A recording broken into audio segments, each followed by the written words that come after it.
Yeah, sure. I think with having sort of studied Messiah throughout the season, looking at their real strength, being able to run the field fast.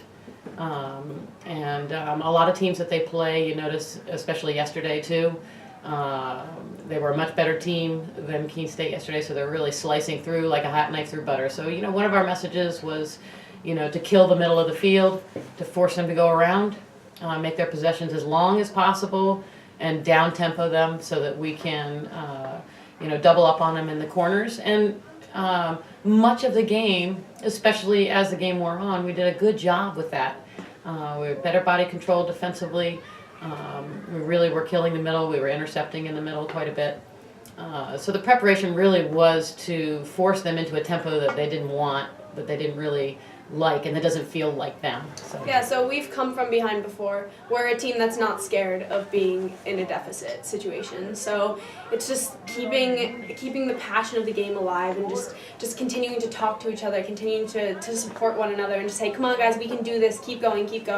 And it was a fight to the end. We never stopped fighting for everything, and what it came down to in the end was they just scored more goals than we do.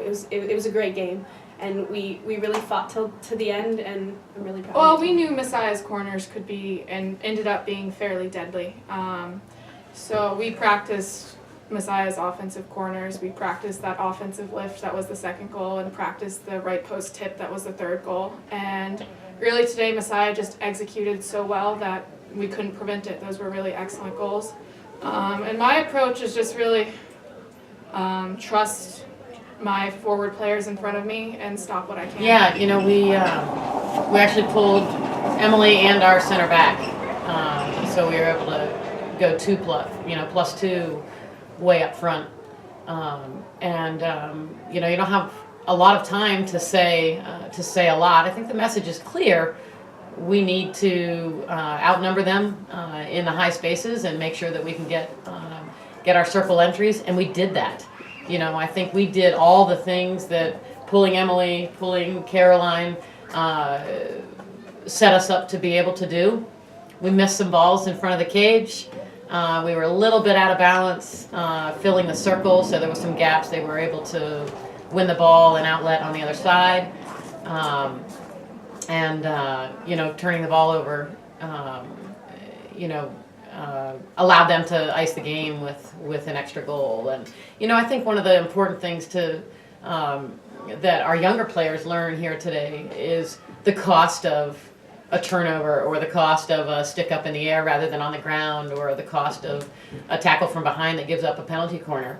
And it's we've all learned our lessons exactly the same way. It just happens to be that the younger players are younger this year and today, so they learned some things today that were costly, but you got to learn them. You got to learn them sometime. Yeah, well, the players are the reason.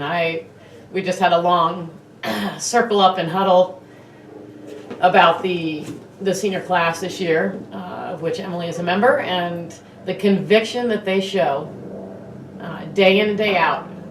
It's unlike anything that I see in young people. In any other sort of venue, they have to decide every day that every minute is going to be critical and important, and is going to, as we say, translate into what we're going to be able to do against a certain opponent in the next game. And more than anything, the senior class has set the example of leaders who drink up information, apply it in the next game, have belief and love for everybody around them. It's a really wonderful combination. Feel really grateful to be a part of it.